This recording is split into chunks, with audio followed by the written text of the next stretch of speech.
Thomas Jefferson Middle School's mission and vision is to provide rigorous, student-centered instruction for all.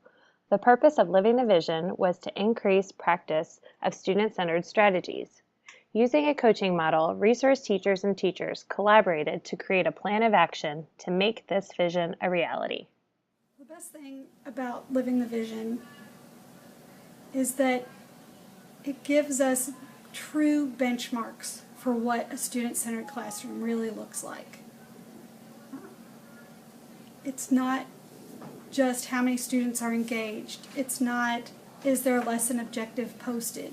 It's really about what is the teacher doing and what are the students doing in your classroom that's making the learning happen. Miss Grubbs was my coach, and she was there to evaluate me, to see what my strengths and what my weaknesses were, and she assessed those, and she came up with 3 weaknesses that I could choose from to improve. So I chose one, and that was matching my objectives to my activities and to everything that I teach that day, and not to bring in anything extra. Boy, I look at it as being spoiled because she was my coach, just like you would have on a soccer team. She was my coach. She would be here every week, almost all the time. Like, she would co-teach and help me with planning, and then we went over stuff. We went over how the students improved and whether or not there were still misconceptions. Okay, this is different than what I'd done before, because before I just met with the teacher, we planned a lesson, we would co-teach the lesson together. Living the Vision focuses on a teacher objective and whether or not the teacher and the students meet the objective. Where before it was always an area that, yeah, we want you to move, we want you to improve, but we don't know how, can't tell you how. I couldn't tell you how to improve. But this, I can tell you, gosh, if you could just get them to say more scientific vocabulary. And so then we went into, well, I think I do that, but then we started documenting and tallying how many times the kids said vocabulary, how many times she said it, and just being very aware of what was going on, and just for me to be on the same page with her, and in the planning process of it, we both have ownership of it. Kelly Ditton and I were paired up, and she came in and observed a lesson, and after the lesson we had talked a little bit about what she had seen, and I kind of talked to her about what I wanted to improve on. And one thing that I've been trying to improve on for quite a while now is closure. She suggested that I do a check-in question at the end of the lesson to see if the kids got it or not. So then our new strategy was to use clickers as a way to quickly assess the kids on whether or not they got the idea or not. Things that I worked on this year was incorporating more self-assessment and student feedback. Also questioning strategies, pulling student work and getting the kids to speak with each other and have meaningful conversation, I guess, with each other. In terms of changing my instructional process,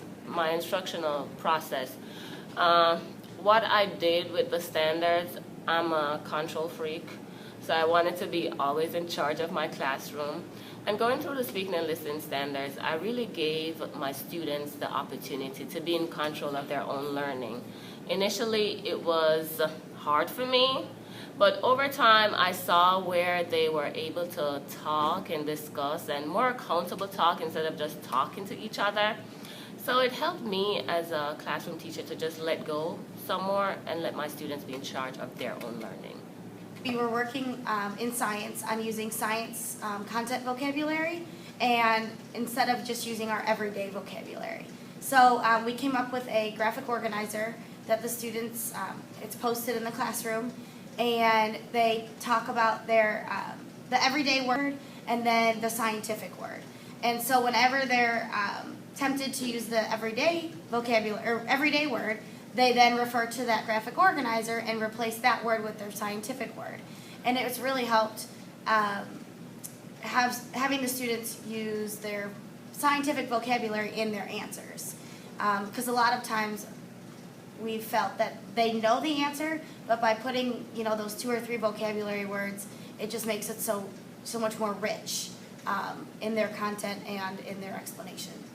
I only referred to my objective possibly once at the very beginning of the lesson, and that is something that I took away. I now have really made it an area of growth to where I state the objective continually throughout the lesson and remind the students of what we are trying to reach today and what is the clear and focused reason for the lesson. I think one of the things that I like the most about the Living the Vision thing was that it's very specific. In particular, one of the things that they noticed when they came and observed me the first time was my communication with students, that it was entirely me to them. So one of the things that I really focused on for the rest of the year was trying to get students to talk to each other and really get them focusing more on their learning and being more accountable for each other. And that was something that they noticed when they came back, and it's something that I've really been trying to work on hard this year, and it's something that came directly out of Living the Vision. But I did learn a lot from the whole experience. It made me really grow as a teacher, pushed me over my comfort zone, and it was all to benefit the kids.